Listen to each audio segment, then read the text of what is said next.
Hello and welcome back to yet another episode of On the Grid Podcast, Season 4, Episode 33 today. We are looking back at our at the Mexican Grand Prix that happened last weekend, the second race of this America's triple header. So we'll look back over Mexico. We'll look back over our predictions for Mexico, and we'll look ahead to the Brazilian Grand Prix, which is this weekend, and it's another sprint race weekend this time around again. Let's begin with qualifying. Because we've got a couple of shocks in there in Q1. So the top three, we had Lando Norris top Q1 with 1:16.505. Carlos Sainz and Max Verstappen were roughly about 3 tenths behind him in second and third. But in the bottom five, Franco Colapinto, Oscar Piastri, Sergio Perez, Esteban Ocon, and Zhou Guanyu. Zhou Guanyu in the Sauber is probably expected to see him out. Esteban Ocon, a bit of a shock, really, to see him knocked out purely on the basis that Pierre Gasly has been performing so well in that Alpine and has been qualifying very, very well inside the top 10 once again in Mexico. But let's talk about the three kind of candidates for shocks here with Sergio Perez, Oscar Piastri, and Colapinto because Franco, um, I think Franco's kind of opened up the door a little bit for Williams because his qualifying performances since he stepped in for Logan Sargent have been very, very good. Um, Mexico, obviously a new track for Franco Colapinto, so um, he obviously had relatively relative running in the practice sessions, but could we see this as a bit of a shock for Franco Colapinto? Um, like I say, new track, but he's been exceptionally good in qualifying so far since his step up into Formula One. Yeah, I think he's been brilliant. It's small margins though, isn't it, really? I think it was only sort of a tenth or two that he missed out on Q2. But with every single race weekend that passes, his reputation grows.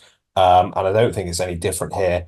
So it was unlucky for Franco. I think as well, seeing what Albon done, you'd maybe hope he could be pushing to getting Q3. That's what he's done in the races so far. Um, but maybe a little bit of a knockdown to reality. But you can't fault his start to Formula One. He's come in and he's done a fantastic job and proven that the car is decent. The car's not bad, and I think Williams would be a lot higher, have a lot more points on the board had he have been in that seat since the start of the season. You can kind of tell that the rust is here with me with my hosting because I didn't introduce us, but everybody knows the voices who are running the show. There's no guest on this episode, but I am hoping we could cook up some guests in the near future. But everybody knows who we are. And let's just continue the episode on from where we left off. So, like you said, Colapinto, 16th. But let's talk about Piastri and Perez, 17th and 18th. What on earth happened to the two of them? Oscar Piastri, I believe he had a. Did he have a lap time deleted for track limits, which kind of hampered him? I can't Yeah, quite so remember he whether he did. he had he was on a good lap, and then I think it was at the end of that weird DRS straight going into the stadium section. He ran a bit wide, ran on the curbs, lost a lot of time there as well, and he ended up losing his lap time for that corner. But that lap time, if it hadn't been deleted, wouldn't have been good enough. And then I think with the old tires, he was just he had no grip left. And couldn't get a significant lap on the board. So it's a bit unlucky. If he didn't make that mistake, I think he probably would have been okay because the amount of time he lost there. But you know, we've seen the last couple of races a couple of mistakes from Piastri. So it just didn't click this weekend. I think it's unlucky. It just didn't click. Let's talk about Sergio Perez now. Home race starting. Well, he started P18. I mean, does this not show to Red Bull that it is time to let go? It certainly is, especially at a home race. We saw what happened with Verstappen in a home race. He was able to fight up to the top. He always does though, Max Verstappen. It's the Max Verstappen effect, as we say.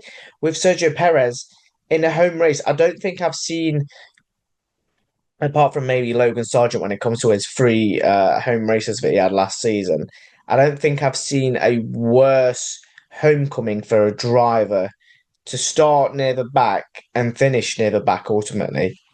But continuing on about qualifying, Sergio Perez, his kind of downward spiral, his downward trajectory, uh, just continues.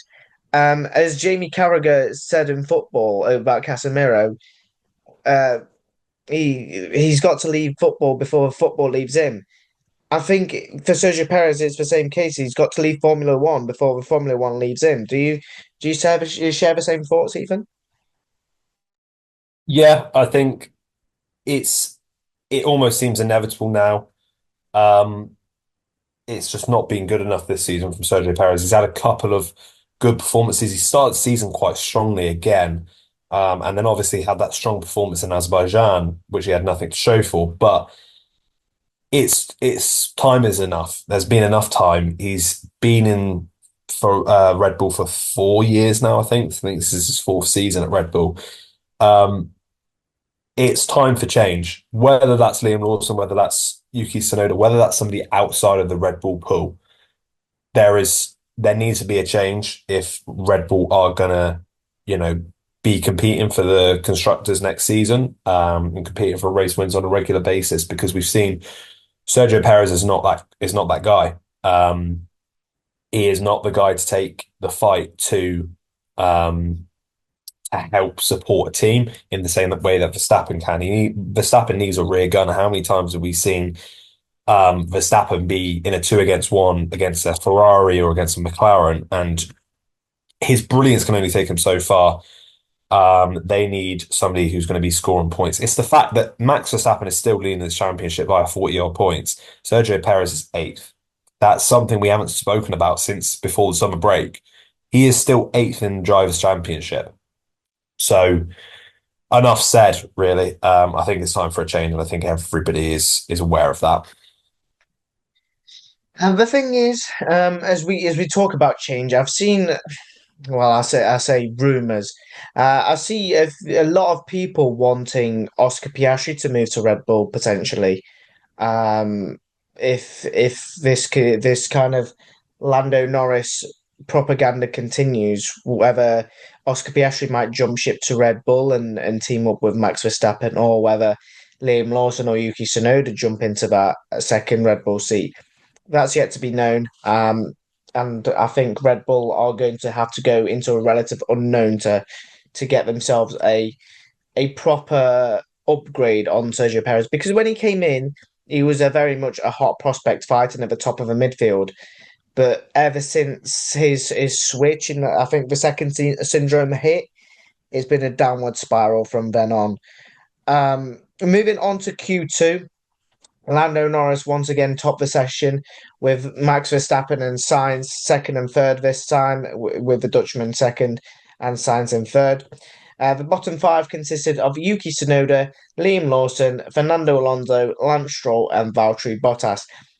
Let's put some praise on Valtteri Bottas' name, because he's dragged a garbage truck into Q2. Um, okay, he's been able to. He obviously had the luxury of seeing the bad luck of Sergio Perez and Oscar Piastri. He outqualified Colapinto and Oscar and Ocon and his teammate Guan Yu Zhou. Um, but let's put some praise on his name, because it's I think it's the first time since he's been at Mexico where he's not made Q3, I think.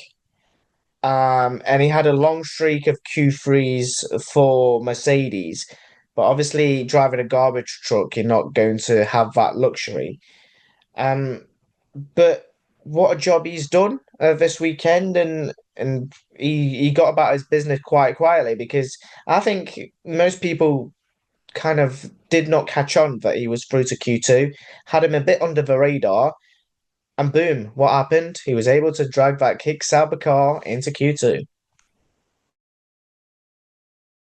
Absolutely. I think something we have to actually pay a bit of credit to is the fact that Valtteri Bottas, he's had a very, very underrated season. I think he's quietly been performing for Sauber. The difference is that nobody has been able to see how good he's been because it's been the worst car on the grid by an absolute country mile. And I would say I would draw comparisons to the way George Russell drove that Williams in his first couple of seasons in Formula One, but I think it gets a lot more focused because he was a rookie. He was a young British rookie who just won the F2 title. So I think that's why it gets a little bit more notice. But I would draw comparisons to that. I think he's been fantastic. Um, and yeah, it's it looks as if that is he's the front runner and almost certain to get that last remaining seat at Sauber. In case they don't go for someone like a Colapinto, who there would be the issue of would Williams want to loan him out for a season, or would Stake and Sauber be willing to only loan out a driver for that 1 year period? Because I'm sure Williams want to keep a talent like Colapinto on their books. Onto the battle onto the inter-team battle that was cut short because Yuki Tsunoda got hit, smashed himself into the wall. Alonso couldn't make Q3, but was able to out-qualify Lance Stroll, and Yuki Tsunoda had the luxury of out-qualifying Liam Lawson because of that red flag that he caused. Fernando Alonso, 400th GP under his belt. But he wasn't able to make Q3. Do you think that it was a little bit of a bittersweet moment for Fernando Alonso, knowing that his longevity kind of progressed him to 400 GP weekends, but he wasn't able to make it into Q3? Yeah, I think so. 'Cause I think he was on a good lap. There was a couple that I was watching that were on good laps who didn't quite get the chance to finish it. Alonso was one of them. Liam Lawson as well was completely messed over by his own teammate. And I think in actual fact, Yuki Tsunoda himself was on a good lap. So I was a little bit gutted that Tsunoda mistake happened because I had as one of my star predictions Liam Lawson to beat Yuki Tsunoda in qualifying. And I think he was well on the way to doing that. So a little bit of sourness from my side, but it's disappointing from Tsunoda because I think before qualifying, they looked like they had a very strong package. They looked like they were a bit of a dark horse for maybe getting best of the rest, maybe sort of seventh or eighth, especially because we've seen Piastri and Perez not get into Q3. So you're automatically looking at four cars who are essentially the Formula B when you take away those front four teams, essentially fighting for those four places. There's opportunities to be had there, but RB were unable to capitalize on it after a strong performance in practice. Formula B. I like that. I like that little analogy. Let's move on to Q3. And it was Ferrari delight in qualifying with Carlos Sainz pipping Max Verstappen, Lando Norris to pole position. It's been a long time coming for Carlos Sainz. He's always kind of been in Charles Leclerc's shadow, I feel, this season, especially with Charles Leclerc kind of being the leading light in the drivers' championship and leading the way for Ferrari. But it was pole position for Carlos Sainz at the Mexican Grand Prix, and let's not forget that Carlos Sainz set the provisional pole time and then extended it even further, heading into the 115s, and the only man to do so in that qualifying session. So, what a testament to his driving ability, and what a testament to what a great lap it was for Carlos Sainz. Yeah. Carlos Sainz was on one this weekend. He was absolutely unstoppable. Nobody was taking that win away from him. Um, and I don't think anybody actually beat his original pole time either. So he stuck the two fastest laps of qualifying in Q3 when it mattered the most, and full value for it as well. And I think he deserves that, given obviously he is unlucky to be losing a seat. I think there's only two drivers on the grid that I think Carlos Sainz would lose his seat to, and that is Max Verstappen and Lewis Hamilton. So he's unlucky that Hamilton decided, you know what, I want to drive for Ferrari. And yeah, he fully deserved that, and he showed his quality. And yet again, this season, I don't know how many times I have to say it, he showed what we're going to be missing next season. We're missing a quality driver fighting at the front of the field for race wins and podiums, because he is one of the best in the sport, and he showed that this weekend. Onto the battle for P2. It was Max Verstappen that edged out Lando Norris. Um, Max is always there or thereabouts in qualifying. He's not got the fastest car. He's definitely behind the Ferraris and the McLarens. But how that man manages to stick it on the front row after a blunder that he made early on in the session, and then he was able just to nail a last minute lap to get himself onto the front row. Is the Max Verstappen effect still knocking about, do you think? Absolutely, he showed it again this weekend. He had no right sticking that on the front row. He had absolutely no right. Both the Ferrari and the McLarens were quicker this weekend. He should be looking at fourth or fifth. Instead, he's lining up alongside Carlos Sainz ahead of Lando Norris. So he has absolutely no right to do that. And it was a fantastic performance from him yet again. Um, and, we'll get onto the race in a minute, but in qualifying, yet again, we saw it in Austin. We've seen it again here. He continues to deliver and put himself in the best position from his qualifying. Like you mentioned, Lando Norris was behind him in third, with Charles Leclerc in fourth. The two Mercedes of George Russell and Lewis Hamilton in fifth and sixth. But let's talk about, like you mentioned, the four cars that were behind the three best teams. Kevin Magnussen in seventh, Pierre Gasly in eighth, Alex Albon in ninth, and Nico Hulkenberg in 10th. And let's talk about Kevin Magnussen because I think he deserves the most praise, as he's lined up in his best grid slot of the season of P7.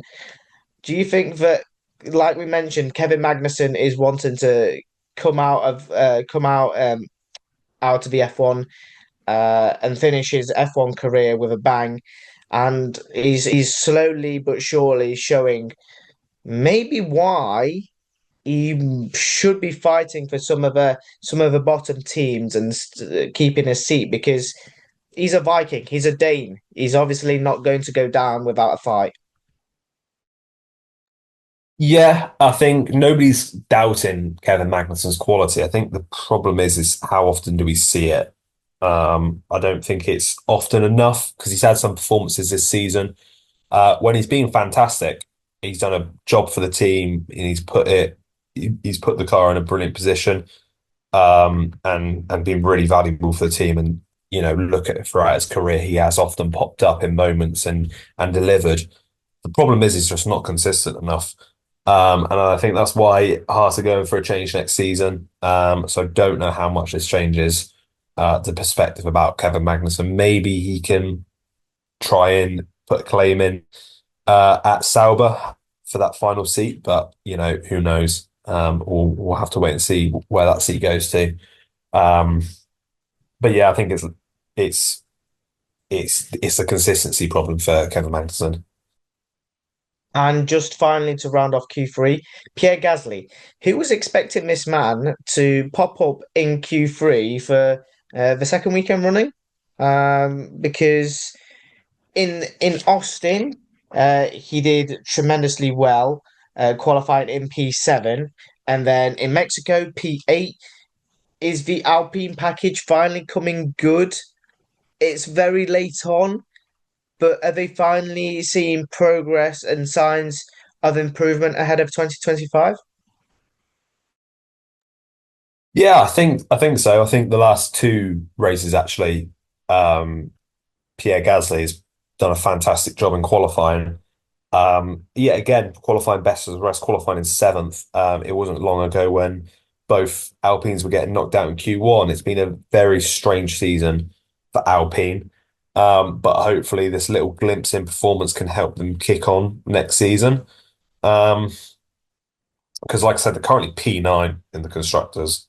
And it's not been a good season from them. It's been a real step back after they were comfortably sixth, on about 150 points, I think it was last season. They got a couple of podiums as well, so it's been a real disappointing season for them. On to our average driver ratings. But before we begin with that, let's talk about the incident between Lando Norris and Max Verstappen, shall we? How did you view it, Ethan? It was very nitty-gritty. You could say the same in regards of Liam Lawson and Sergio Perez when they had a bit of a tangle. But I think in in all, I think the penalties are fair.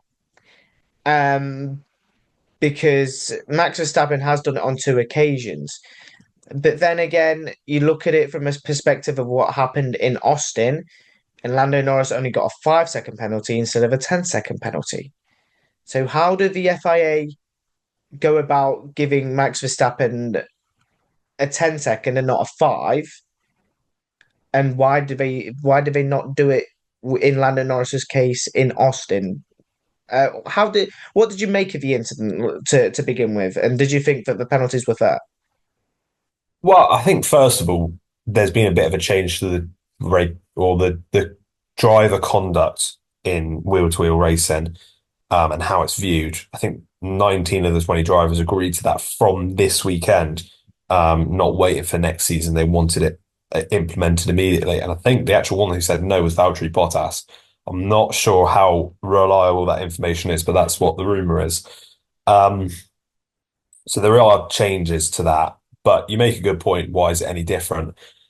I actually think the first incident is a little bit harsh. I think Lando Norris, I don't think he's making that corner.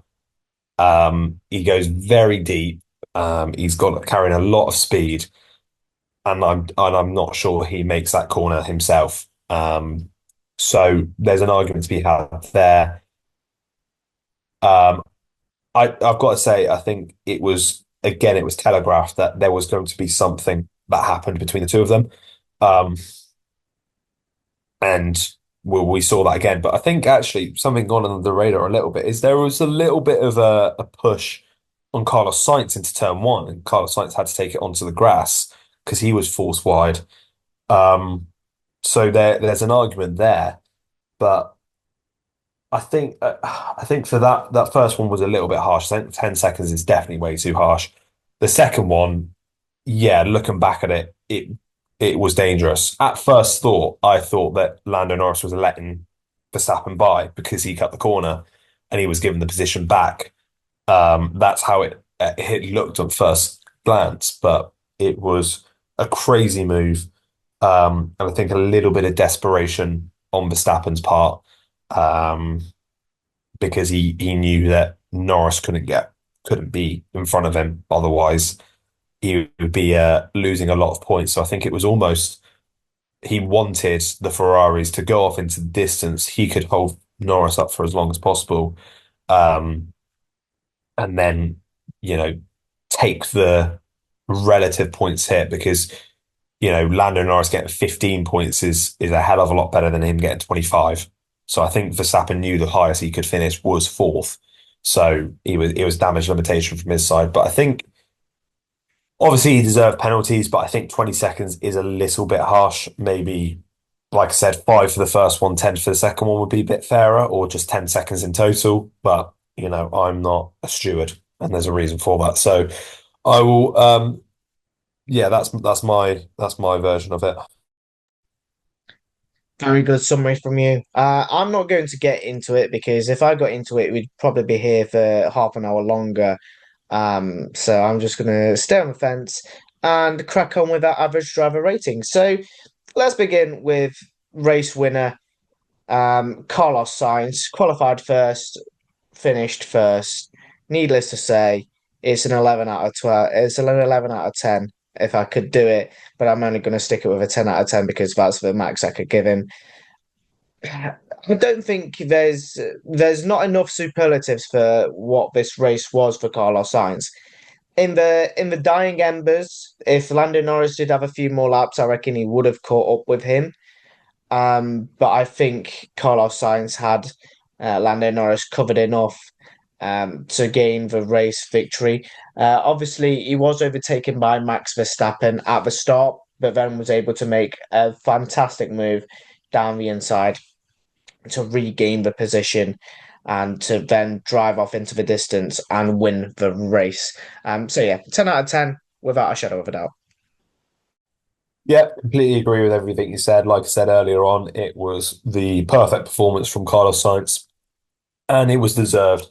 I think it very much felt like a goodbye to Ferrari, and he deserved that moment because he's been there for a few years now. He's dragged them from the mud really, because I think after 2020 they were down, finished what sixth in the constructors, and he's helped build them back up to a team where they're fighting for wins.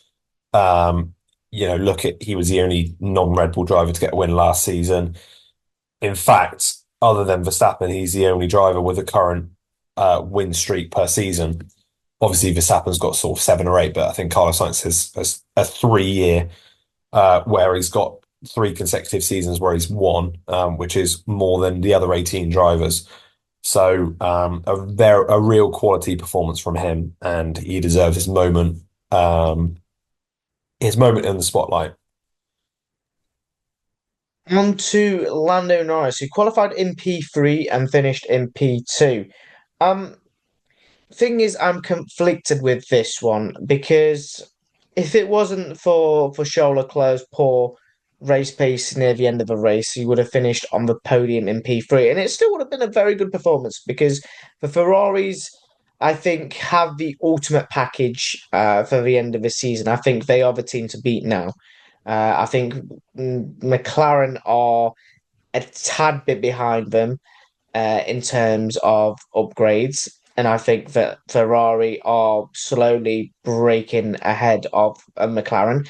But I'm still going to settle with a 9 out of 10 for Lando Norris. Uh, Obviously, it wasn't really his fault when it comes to the incident with Max Verstappen. Max Verstappen was just being the aggressive driver he is, and wants to keep that place. And we saw the melee that happened over the radio. But I think I'm still going to settle with a 9 out of 10. P2 finish, clawed back more points in the championship, which he lost to Verstappen last weekend. And the kind of, let's say, the title battle is back on in loose quotation marks, if you want to say. I've gone for an 8 out of 10 for Lando Norris. I think um, I don't think it was that strong a performance. He should have been finishing third in that Grand Prix. That was already was good enough. But I think the way there's been a few people talk about the way in which McLaren gets a second wind, and maybe their car isn't completely legitimate. And the fact that towards the end of a stint, they're always able to be gaining a substantial amount. So that I think that's something that's been investigated and is continuing to do so. And a lot of drivers have been making comments about that. But I think from Norris, he should have started on pole. He should have won that race. Um, if it wasn't for a big, I think he would have probably got Leclerc anyway, even without that big moment from him. But I still don't think it's strong enough performance for a 9 out of 10 from my point of view. So I've gone for an 8. On to the final podium finisher, Charles Leclerc, qualified P4, finished in P3. Um, Thing is, is the same. I'm really conflicted, similar to Lando Norris. But I'm going to give him the Ferrari tax, and I'm going to go for a 9. Why not? Fuck it. I swore. Bleep that out, please. But yeah, why not? Charles Leclerc obviously had that moment where coming out the final turn, heading down the start finish straight, where he had a bit of a wobble and managed to keep it out of the wall brilliantly. How he managed to do that, I will never know. But reflexes of an absolute genius at the wheel. It wasn't the race he expected. Um, at the end of a race, when Carlos Sainz wants to give him a high five for the race victory, and kind of Charles Leclerc snubbed him, I kind of thought that was a little bit unsportsmanlike to say that this teammate has been with you for the last couple of seasons. It was a little bit unsure-like. But still, a very good performance from the Monegasque driver, and yeah, I think I'm gonna settle with a 9 out of 10. Yeah, I've knocked them point off because he could have easily put it in the wall and be saying that's a podium lost for Charles Leclerc. I will say it was a fantastic effort to keep it out the wall because we've seen I think Valtteri Bottas crash there and he was inches from hitting the wall there. I still don't know how he's kept it out of the wall. A great effort for him. He got fastest lap at the end as well, so that'd be a nice little addition. But I think because I think Ferrari should have had a 1-2. Obviously, I've said that my point about the McLaren and its ability to miraculously save tyres so much better than everybody else to a point where it's alarming how much easier it is at saving its tyres when it was nowhere for 50 odd laps and then he was gaining about a second a lap on Charles Leclerc. So that was very strange, but a good overall performance from Leclerc. But I think the win was there for the taking from him. I think he'll be disappointed that he didn't get pole, the fact that Sainz was the one that beat him. So for that reason, I've gone for an 8 out of 10, but still a very good performance and a strong statement in the Constructors' Championship. And I think Ferrari more than have a chance at winning that. On to Lewis Hamilton, who qualified in P6 and finished in P4. There's a strong case for Lewis Hamilton here to have a 10 out of 10, purely on the basis that um he's obviously started behind George Russell, had a very much inter-team battle with George Russell, which could have ended up in both drivers colliding with each other in plenty of moments. And he was obviously able to capitalize on what happened with Max Verstappen and Lando Norris, etc. That fiasco. Um, but I think I'm going to settle with another 9 out of 10. He's obviously finished a little bit off Charles Leclerc after he pitted to take the fastest lap, but he was about half a minute behind the Charles Leclerc before Leclerc came in for his pit stop. But it's still a very, very good finish. Very, very good P4 finish in Mexico for Lewis Hamilton. Um, I think fourth, fifth, sixth, that sort of region was where Mercedes were aiming because I don't think they were in it to fight for a podium last weekend. But very good job from Lewis Hamilton. Very good, solid points haul. 2 positions gained, more than anyone in the top five, and yeah, 9 out of 10. Solid race. Yeah, I completely agree. I think he was brilliant um, in that race. And I think he was much the quicker of the two Mercedes. He struggled a little bit on the first stint, actually, but the fact he was all over George Russell for a good 20 laps, he got the move done, and it was a very, very strong showing. He was clearly the quicker of the two. And that's after he overtook him at the start as well, and he capitalised on Leclerc's slipstream brilliantly, and almost overtook him as well. So it almost could have been even better for him at the start, but a very strong showing. And we'll wait and see what happened with these last three races for him, but a good solid performance for him. On to George Russell, who qualified in fifth and finished in fifth. I've gone a grade lower than Hamilton. I've settled with an 8. I think if George Russell was to finish fourth, it would have been a 9. It would have been roles reversed. But I think I've dropped the lower of the two Mercedes down a grade to an 8. But I think still a very solid race for George Russell. I don't think there was too many mistakes from him. Obviously, he didn't necessarily want Lewis Hamilton to pass him.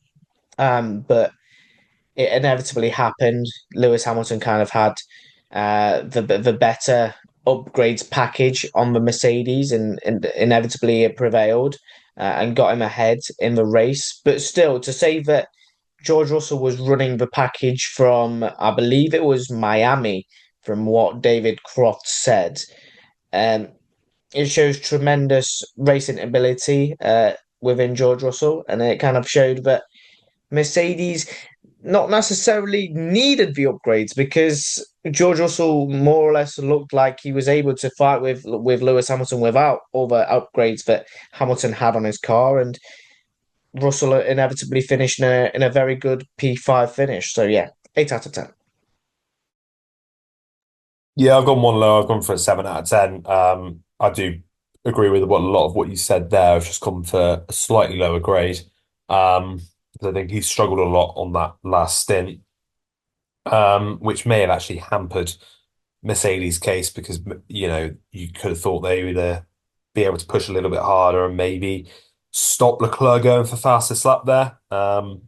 If they're not fighting so much. But it is what it is. A strong showing from both of them, and they're not really fighting for anything right now. So it's essentially dead rubber for them. Moving on to P6 man Max Verstappen, who lost 4 places from the start. He qualified in second, and as I said, finished in sixth. Uncharacteristic from him, because yes, he may class it as hard racing, but to get those amount of penalties, you have to seriously have done something wrong. And unfortunately, he was on the receiving end of doing something wrong because Max Verstappen, I know he's so hungry to get podiums, to get victories, but I think what he did took it a little bit too far.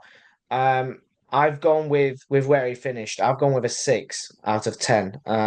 Because his qualifying position, yes, brilliant, but I think what sort of put him back the grades that I did was what happened in the race. If he keeps his nose clean, and stays out of trouble, yes, he may have finished in fourth place and seen Lando Norris potentially got the race victory.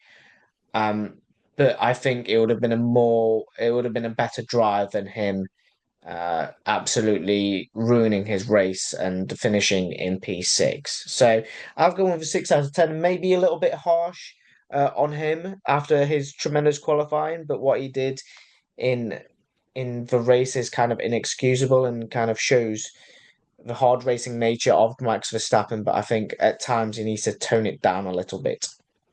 Yeah, absolutely agree. I've also gone for a 6 out of 10. I think without those penalties, he comfortably finishes fourth. So, and then he's only losing 6 points to Norris with his second place. As it is, he's lost 10 points. So, I can see from his point of view, he needs to keep Norris behind for as long as possible. We've always talked about what we think about those penalties, but as it is, he's done more damage to his cause than good. So I think he comfortably would have beaten the Mercedes and finished fourth. On to Kevin Magnussen, who by far, I think behind maybe Science, this is arguably the most deserved 10 out of 10 I've given ever because the man qualifies P7, his best starting position this whole season. And then he's able to fend off the charging Oscar Piastri. He's able to obviously fend off Pierre Gasly and Nico Hulkenberg. And he's obviously able to keep behind Sergio Perez, who was nowhere after his little collision with Liam Lawson. So if this isn't a 10 out of 10, I don't know what will be because Kevin Magnussen doesn't get these a lot, but this one I think he thoroughly deserves. Yeah, I've gone for a 10 out of 10 as well for Kevin Magnussen. I thought it was a fantastic effort. He's qualified best for the rest and finished best for the rest, as you said. Um, so yeah, brilliant from him. And from start to finish this weekend, he was on it. And out qualifying and beating a driver Nico Hulkenberg as comfortably as he did is no easy feat. So I think we should give him the credit where it's due. On to Oscar Piastri, who qualified in P17 and finished the race in P8. Yes, okay, he did make up 9 places. But do we realistically, can we give Oscar Piastri anything above a 7? I don't think we can, which is why I've gone with a 7. Um, he made up from his mistakes in qualifying, was able to finish inside the points, but he just wasn't able to catch Magnussen or nor Verstappen. So I've gone with a 7. He's made up for his wrongdoings on the Saturday with some all right points on the Sunday, but they're not great by a long stretch. Um, but yeah, it was an okay race finish for Oscar Piastri. It's just the Saturday kind of hampered him, and we knew what Oscar Piastri needed to do and where the race was heading for Oscar Piastri on the Sunday, because it needed to be a comeback drive and nothing less. But yeah, 7 out of 10. Uh, all right comeback performance, just wasn't able to catch Magnussen or Verstappen in the end. Yeah, I've gone for a 6. I've only gone slightly lower. I think that is he shouldn't have been down there in the first place. It was his mistake that cost him. Yes, granted, it was a small error and it was unlucky, but nonetheless, he's put himself in a lot of jeopardy, and the team as well, because you see Ferrari now have got a 1-2 and a 1-3 in the last two races. So they are hot on the heels of McLaren. There's only a 30 odd point gap. 4 races to go. That works out to about 7 or 8 points per race. So there is plenty of time for Ferrari to make those gains, and McLaren can afford no more slip ups. They can afford no more errors or anything like that. They need to be on it for these last 4 races if they're to secure the constructors. I think maybe they've taken it for granted a little bit that they're going to win the constructors, and that's why they've been focusing on the drivers when it's far from over. I think I've said this for a few weeks. Ferrari are not a million miles away. They're still in a position where they can fight. Should McLaren make any mistakes, and that is exactly what they've done. And Ferrari are now in a position where they can capitalize. On to Nico Hulkenberg, qualified in P10, finished in P9. I'm torn on this one because, yes, we always say this, we're looking at a Haas team finishing inside the points, double points finish. But a driver of Nico Hulkenberg's standard, I'd probably say, I would say he finishes in P7. Uh, and Kevin Magnussen has outqualified him. So I'm I'm gonna settle with an 8 because I think to be outqualified by Kevin Magnussen for the first time in a long time is already is already one step in the bad direction. But he finished inside the point, so I can't really criticize him too much on that. But I think I'm gonna settle with an 8. I was thinking about a 9, but I think an 8 for a driver of Nico Hulkenberg standards. He should be out qualifying Kevin Magnussen. He should be outperforming Kevin Magnussen, but he just wasn't able to do that this weekend. So I've gone with an 8. Yeah, exact same here from me as well. It's still a very solid weekend for Nico Hulkenberg. Got some good points for Haas. But it's yeah, he's been overshadowed by his teammate this weekend. So I think an 8 out of 10 is fair. Good performance, solid. But yeah, not quite hitting those heights. On to Pierre Gasly, who finished in the final points position in P10, qualified in P8. Um, I'm inclined to give him a 9 out of 10, I think. Because for a second weekend running, he's qualified in the top 10. But unlike he did in Austin, I believe in Austin, yeah, he missed out on the points. But this time around, he was in the points. So a better performance in Mexico. He's in the points. He's qualified in Q3, step in the right direction. I'm not going to say Alpina back because it's that could be very far fetched and it could bite me back in the bum. if I say Alpine are back, because it's likely going to happen that in Brazil it all goes downhill for them once again. But in Mexico, Pierre Gasly was on it in the points and a deserved 9 out of 10. Yeah, I've gone for an 8 out of 10, only slightly lower. Maybe that's been a little bit harsh. But I think there was some good points there for the taking, and he missed out slightly. Whether he got some damage from that incident on into turn one, who knows? But a good performance, very, very good, and another point for Alpine in a season where they have very much struggled. And so Lance Stroll, who finished in P11 after qualifying P14, making up 3 places. We usually like to downplay Logan Sargent. Yeah, they're basically the same person nowadays. Lance Stroll, because usually he's getting bullied by Fernando Alonso and he's getting beat by Fernando Alonso. This time about, he outqualified Fernando Alonso, and he was obviously able to finish ahead of Fernando Alonso because his more experienced counterpart had to retire from the race. I've gone with a 7. I think it's a good race finish. Aston Martin would have hoped and liked to see Lance Stroll finish ahead of Pierre Gasly, with obviously the cars in a completely stark contrast between the two cars. Alpine near the back and Aston Martin kind of in the midfield. But I think it's a good performance. He's made up places. Obviously, the 2 places that he made up were on Albon and Tsunoda, and then he made up another place uh, on Liam Lawson. So overall, I think it's a good performance from Lance Stroll, and I think he deserves a teeny weeny bit of praise. I think not a lot, but a teeny weeny bit. Yeah, I've gone for a 6 out of 10. Solid, if not spectacular. So it was very much it's a decent performance. You can't hold that against him. He's finished just outside the points. But again, three of the cars that he's finished ahead of have retired. So it's solid. It's a 6 out of 10. It's nothing more, it's nothing less, I think, for Lance Stroll. On to Colapinto, who qualified in P16, finished the race in P12. It's another 7 out of 10, I think, for Colapinto. He's obviously made it just outside the points.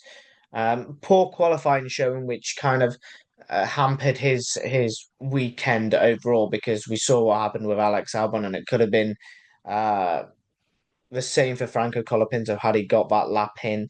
But obviously we saw him in the pit lane at the end of Q1, and he wasn't going anywhere.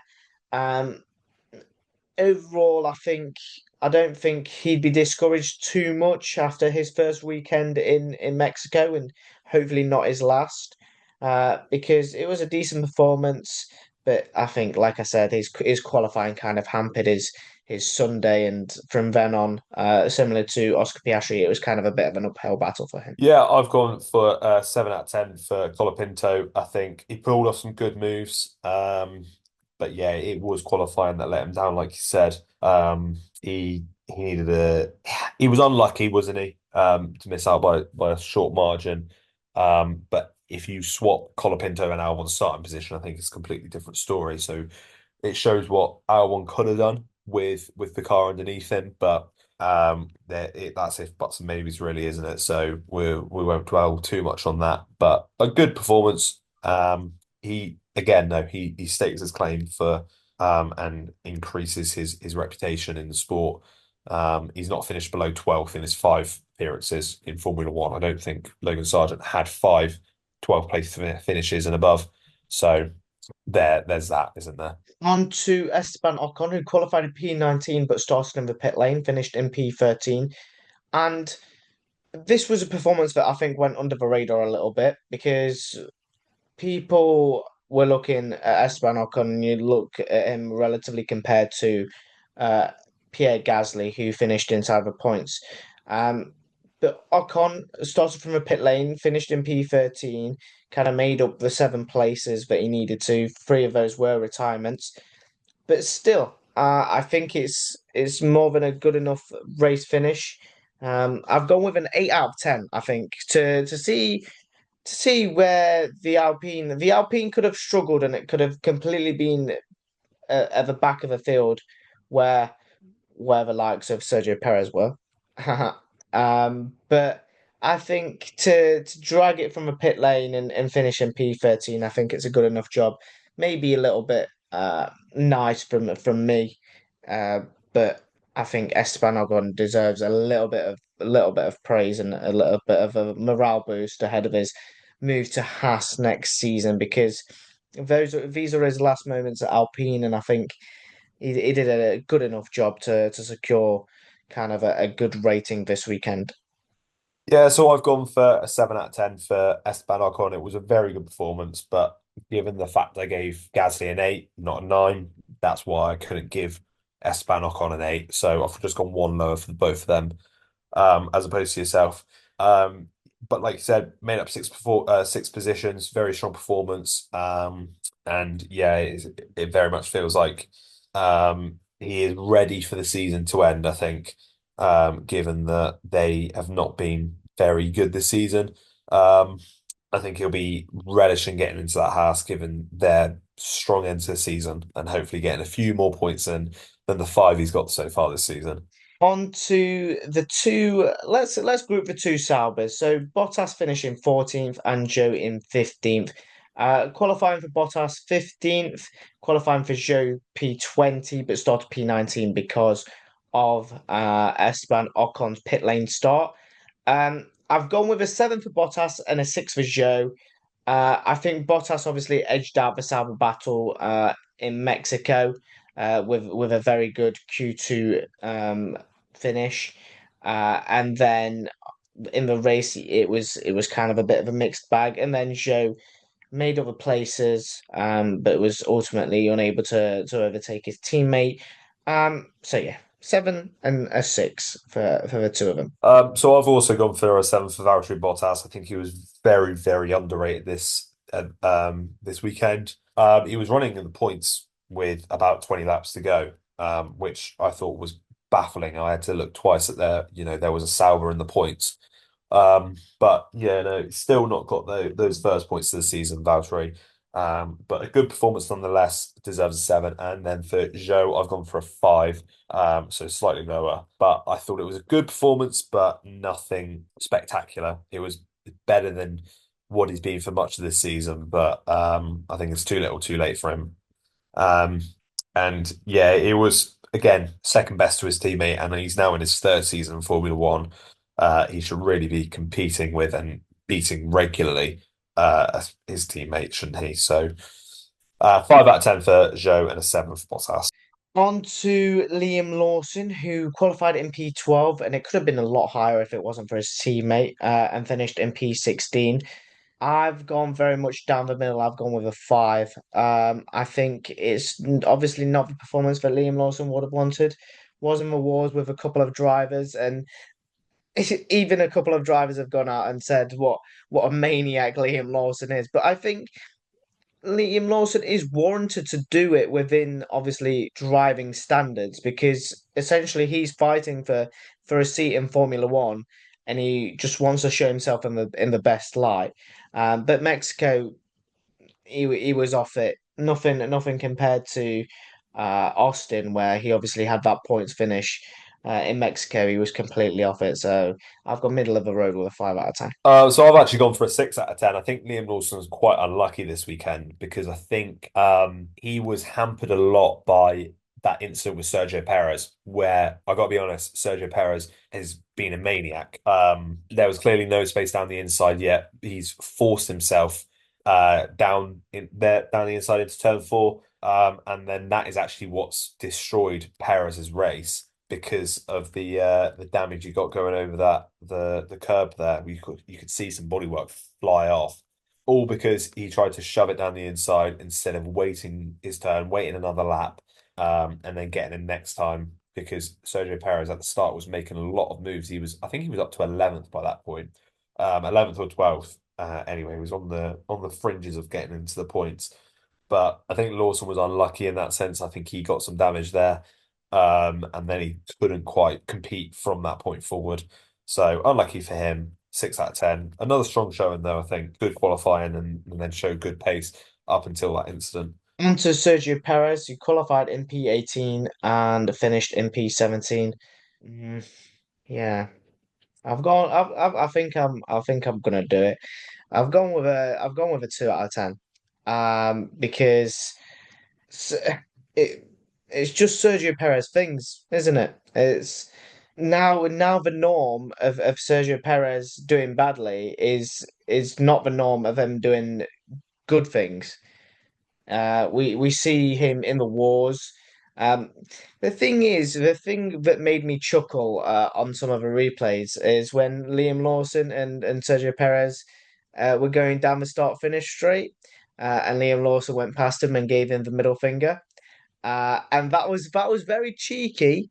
And people can see that on our TikTok. To be fair, when I did put the TikTok out, the TikTok actually took down the post because of that middle finger. But I appealed it and it got put on. So thank you, TikTok. But but that did make me chuckle when I was looking for some memes after this race. But going back to Sergio Perez, like I said, it's Sergio Perez things and is a very, very poor showing and shows why it could be the Mexican's time to curtail his Formula One career. So 2 out of 10. Yeah, I've only gone slightly higher. I've gone for a 3 out of 10, mainly because he did actually pull off some good overtakes and get himself into a good position before that. And I think without that, because he was ahead of Piastri quite comfortably, I think he could have been fighting for seventh. I don't think he'd been far off Verstappen given his penalties as well. So it really is a what could have been for Perez. And if he didn't get too impatient trying to overtake Lawson, where the overtake was never on. Who knows what would have happened? And let's move on to our retirees. Fernando Alonso, Alex Albon, and Yuki Tsunoda. I'm going to group them all together so we can kind of bang them all out. Fernando Alonso, I've gone with a 5 out of 10. I think you can realistically only go by qualifying for him and the two others that are coming up next for me. Alex Albon, I've gone with a 6 out of 10. Q3 appearance. It's very good, but obviously we couldn't see the full potential of that Williams in the race. And then Yuki Tsunoda. I've gone with a 5 out of 10. He obviously created that red flag. He obviously had that incident at the start with Alex Albon and inevitably it curtailed his afternoon. So those are my final ratings in our average driver rating. Yeah, so I gave Fernando Alonso a 5 out of 10. He was having an all right race up until his retirement. I think it was quite early on, so didn't really want to fit it too mean to judge him any harsher. Then for Alex Albon, I gave him a 6 out of 10 actually because I thought that he put himself in a good position in qualifying, and he's just unlucky. You can see the chain effect. Gasly's moving over to the left for the corner. And then he's put Albon in a position where nowhere to go. He's put Tsunoda in a position where nowhere to go. It is the most turn one incidents of turn one incidents. And then I gave Yuki Tsunoda a 5 out of 10 because I knocked that point off because of the mistake he made in qualifying compared to Albon. So that was my thinking behind that. But overall, it's just an unlucky scenario for the three of them. Let's move on to reviewing our Mexico predictions. So, Ethan, why don't you kick off with your two-star predictions? How did you get on? So a mixed bag for me. As I said earlier on, I had Lawson to outqualify Sonoda, so that obviously didn't come through. But the other one did, and that was Haas to score points, and in fact they scored double points. So I'm quite happy with that one. And for myself, it's also a mixed bag. I had Liam Lawson in the points again. And if it wasn't for Yuki Tsunoda shafting him, he would have probably been in the points. So that one was a bit of an annoying one for me. And then I had as my other star prediction Colapinto to beat Albon. And what happened? Albon crashed and Colapinto technically beat him. So there we go. But moving on to qualifying and the race, yeah, awful from me. I had in qualifying Norris, Leclerc, Piastri, Sainz, Verstappen. none came through. And then in the race, I had Norris, Piastri, so a 1-2 for McLaren instead of a 1-2 for Ferrari. I backed myself with Leclerc in third, and I got that. And then I had Sainz and Verstappen fourth and fifth, and none of those came to fruition. So I had no 0 out of 5 in qualifying as well. So I had Leclerc on pole, Norris second, Sainz third, Verstappen fourth, and Piastri fifth. So I had, I think, four of the top five correct, just in the wrong order. So that was very frustrating, especially because I put the wrong Ferrari on pole. I put Norris second instead of third. So very disappointing. But the late Lando Norris move on Charles Leclerc earned me a point in the race. So I had Leclerc to win. So again, got the wrong Ferrari. Norris in second. I had Oscar Piastri in third, Sainz fourth, and Verstappen fifth. So not far away, but only the 1 out of 10 for me there. Let's hope that our predictions for Brazil will be a lot better. Let's move on to our predictions for Brazil, which is a sprint weekend. So remember to write down your sprint shootout predictions, your sprint predictions, your qualifying predictions, and your race predictions alongside what we're doing now, which are our star predictions. So for my star predictions, I've gone for Williams points, and I've gone for a red flag in the race. Whether it be the weather, which I hope is a downpour, whether it be a crash, but I've gone with a red flag in the race, and I've gone for Williams points. So not too different from myself actually, because I've gone for Colapinto points, and I've also gone for a Verstappen Norris on track incident. So I think they're gonna follow it up. The last two races has been a scuffle between the two, and I think there's going to be 3 times in a row here because Brazil is a very tight track. There are obviously a lot of overtaking opportunities. Given the track record between the two, Verstappen qualifying very well over the last few races, Norris having being in and around the mix as well. I think these two are going to collide again, given the intensity seems to be skyrocketing at the moment between the two. And then moving on to my sprint predictions. So for sprint qualifying, I've gone for Leclerc, Verstappen, Norris, Sainz, Piastri. And then for the race, I've gone for Leclerc, Norris, Verstappen, Piastri, Sainz. So for my sprint shootout, I've actually gone Norris, Leclerc, Sainz, Piastri, Verstappen. And for the sprint, I've gone Sainz to make it up from P3 to P1, with Norris dropping down to second, Leclerc dropping down to third, Piastri keeping his place. And I've gone with a cheeky Lewis Hamilton punt in there. I've gone with a cheeky team LH to overtake that Max Verstappen. Maybe if something happens between Verstappen and Piastri, I think Hamilton will be there to capitalise. Moving on to qualifying and the race, I've gone with Leclerc to get pole position with Lando Norris and Carlos Sainz rounding off the top three. Oscar Piastri and Max Verstappen in fourth and fifth, not too dissimilar to the sprint shootout. And then in the race, I've gone with a Ferrari 1-2 of Charles Leclerc and Carlos Sainz with Lando Norris in third, Max Verstappen in fourth, and Oscar Piastri in fifth. So for qualifying, I've gone for a front row of Lando Norris and Max Verstappen. I've gone for an all Ferrari second row with Charles Leclerc and Carlos Sainz and Lewis Hamilton in fifth. And then for the race, I've also gone for a Ferrari 1-2 led by Leclerc. So Sainz in second, Oscar Piastri third, and then the Mercedes duo of Lewis Hamilton and George Russell. So this is very much banking on my star prediction and there being a massive clash between the two of them.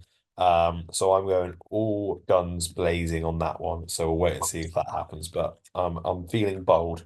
How big are we talking that this crash is going to be? Are we talking what happened between uh Hamilton and Verstappen many moons ago in Brazil where they've run each other off a track, or are we talking actual crash and they actually collide and they actually both DNF?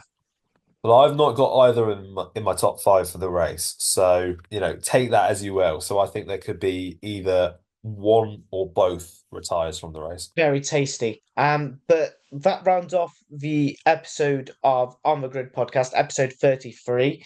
We've looked back at our Mexican Grand Prix predictions. We've looked back at Mexico as a whole, and we've looked ahead to Brazil.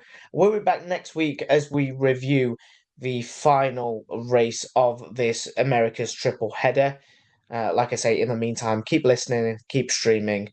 We'll be back next week. Until next time, goodbye.